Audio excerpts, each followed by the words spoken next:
আমারই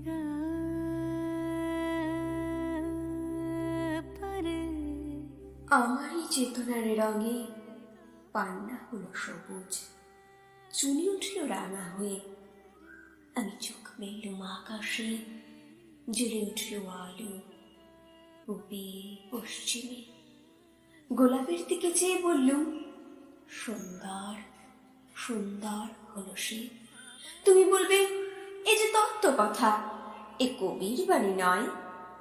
আমি বলবো, এ সত্য, তাই এই কাব্য। এ আবার অহংকার, অহংকার সমস্ত মানুষের হয়ে। মানুষের অহংকার পটেই বিশ্বকর্মার বিশ্বশিল্প। তত্ত্বজ্ঞানী জপ করছেন নিঃশ্বাসে প্রশ্বাসে, না না না, না পান্না, না চুনি, না আলো, না গোলাপ, না আমি, না তুমি। ওদিকে অসীম যিনি, তিনি স্মরণ করেছেন সাধনা মানুষের সীমানায়, তাকেই বলে আমি। সেই আমির গহনে আলো আধারের ঘটল সঙ্গম।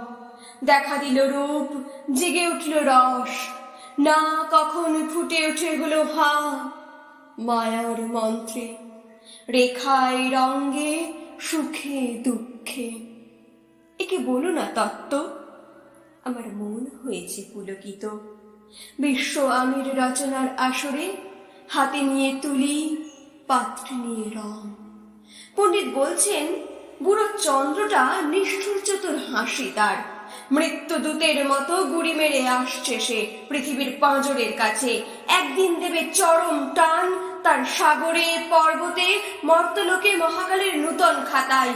পাতা জুড়ে নামবে একটা শূন্য, গিলে ফেলবে দিন রাতের জমা খরচ।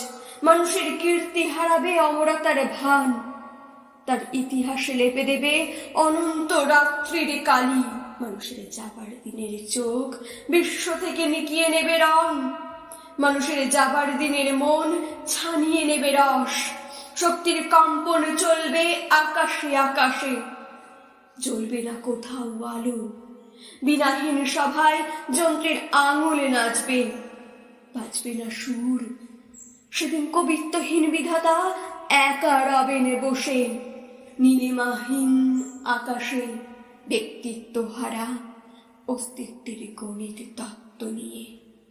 তখন বিরাট বিশ্বভুবনে, দূরে দূরান্তে, অনন্ত অসংখ্য লোকে লোকান্তরে এ বাণী ধ্বনিত হবে না কোনোখানি, তুমি সুন্দর, আমি ভালোবাসি। বিধাতা কি আবার বসবেন সাধনা করতে যুগ যুগান্তর ধরে? প্রলয় সন্ধ্যায় জপ করবেন, কথা কও, কথা কও। বলবেন, বলো তুমি সুন্দর। বলবেন, বলো আমি ভালোবাসি।